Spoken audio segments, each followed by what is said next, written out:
Assalamualaikum warahmatullahi wabarakatuh. Perkenalkan, nama saya Novita Dwi Putri dengan NIM 1900542058 dari kelas Keuangan Negara 2. Pada materi keempat ini saya akan membahas tentang audit sektor publik.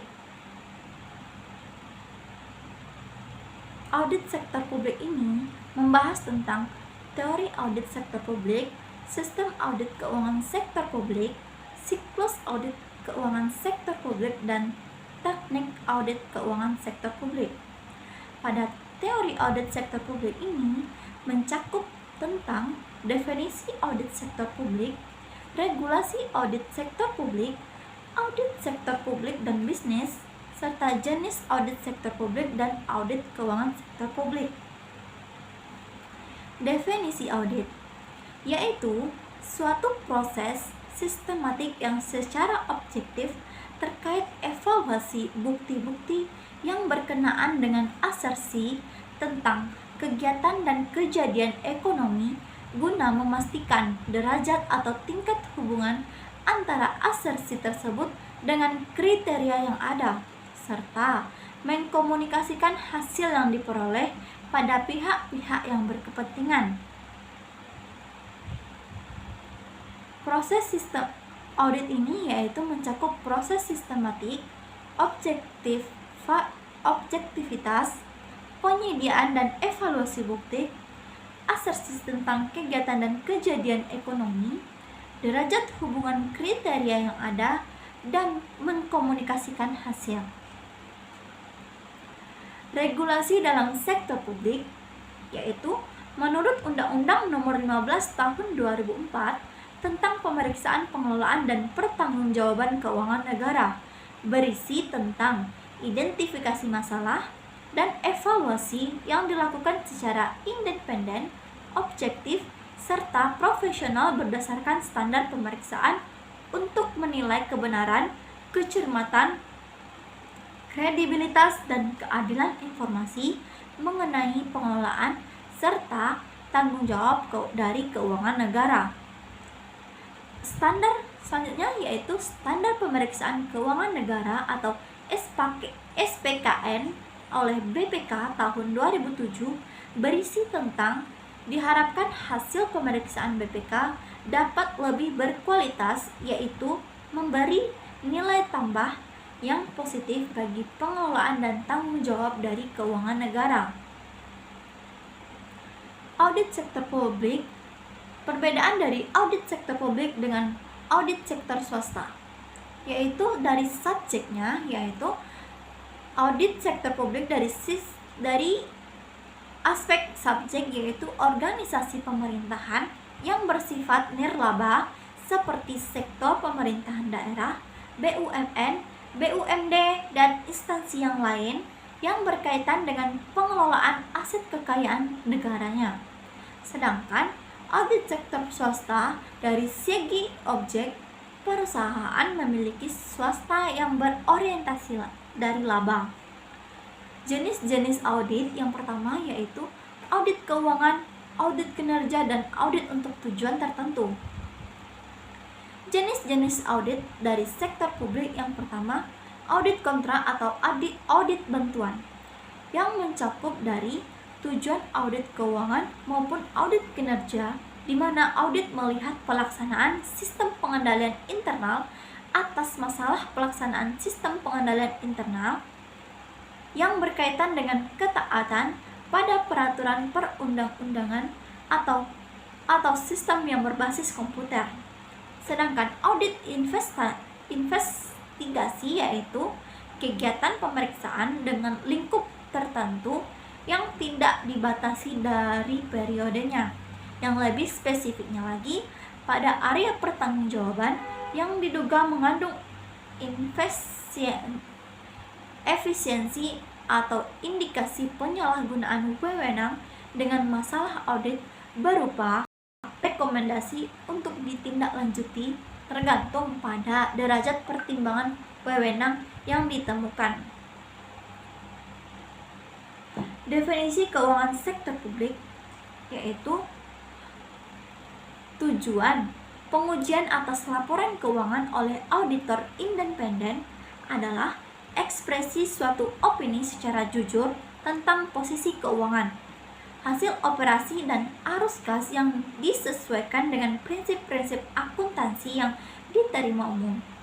Laporan auditor merupakan media yang mengekspresikan opini auditor atau dalam kondisi tertentu yang menyangkal suatu opini. Audit keuangan sektor publik meliputi beberapa unsur. Yang pertama, segmen laporan keuangan, yaitu dokumen permintaan anggaran dan perbedaan antara realisasi kinerja keuangan serta yang diperkirakannya.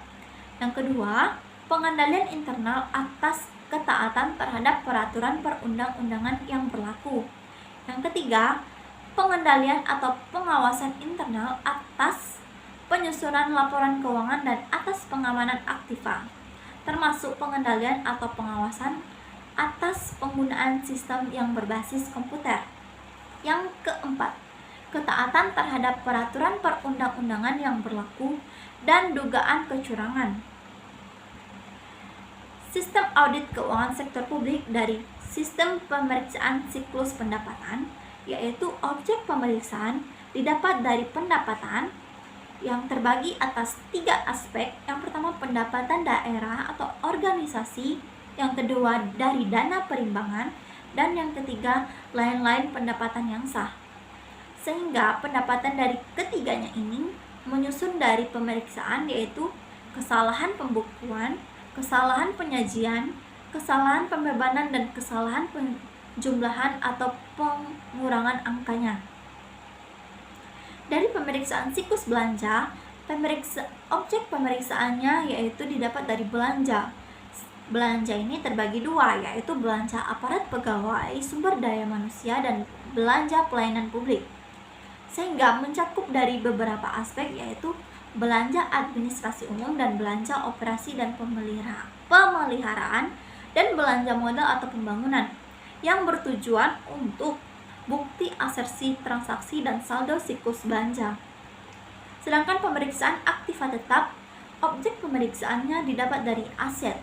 Aset ini dari penggunaan, penjualan, dan pembelian yang bertujuan untuk bukti asersi transaksi dan saldo aktiva tetap.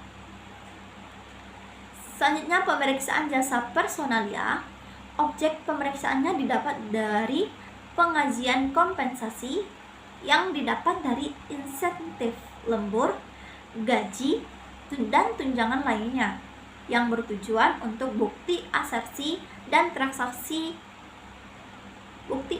transaksi dan saldo jasa personalia. Dari pemeriksaan siklus investasi, objek pemeriksaan investasi jangka pendek dan jangka panjang. Pengujian pengendalian ini bertujuan untuk bukti asersi transaksi dan saldo siklus investasi. Teknik audit keuangan sektor publik. Yang pertama, prosedur analitik. Yang kedua, inspeksi. Yang ketiga, konfirmasi. Yang keempat, permintaan keterangan. Yang kelima, penghitungan. Dan yang keenam, penelusuran. Yang ketujuh, pemeriksaan bukti pendukung. Yang kedelapan, pengamatan. Yang kesembilan, pelaksanaan ulang. Dan yang kesepuluh, teknik audit pembantuan komputer. Pada pengertian audit kinerja, yaitu menurut Ilyahul Ulum, audit kinerja yaitu pengujian sistematis, terorganisasi, dan objektif atas suatu entitas untuk menilai pemanfaatan sumber daya dan memberikan pelayanan publik secara efisien dan efektif yang dalam pemenuhan harapan stakeholder dan memberikan rekomendasi guna peningkatan kinerja. Beberapa istilah yang dikaitkan dengan konteks audit kinerja yaitu kinerja, indikator kinerja kunci, dan efisien serta efektivitas. Tujuan dari audit kinerja yaitu yang pertama, pengujian kinerja, dan kedua, peningkatan kinerja. Pengujian kinerja membuktikan kinerja aktual, dan peningkatan kinerja yaitu peningkatan kinerja pada area potensial yang mencakup pada kinerja instansi pemerintah. Pada kinerja instansi pemerintah, termasuk dalam DPRD, masyarakat, kepala daerah dan instansi dan stakeholder lainnya. Tahapan audit kinerja yaitu mengetahui informasi kinerja. Yang kedua, perencanaan audit kinerja. Yang ketiga, survei pendahuluan. Yang keempat, pelaporan. Laporan hasil audit kinerja ini mencakup pada media untuk mengkomunikasikan hasil audit kinerja kepada pejabat pemerintah atau entitas audit. Yang kedua, menyajikan penilaian yang independen dan profesional atas kinerja auditan. Yang ketiga, memberikan saran dan rekomendasi untuk meningkatkan kinerja entitas auditan. Yang keempat, alat pemantauan tindak lanjut untuk mengetahui apakah tindakan perbaikan sebagaimana yang direkomendasikan telah dilaksanakan sebagaimana mestinya.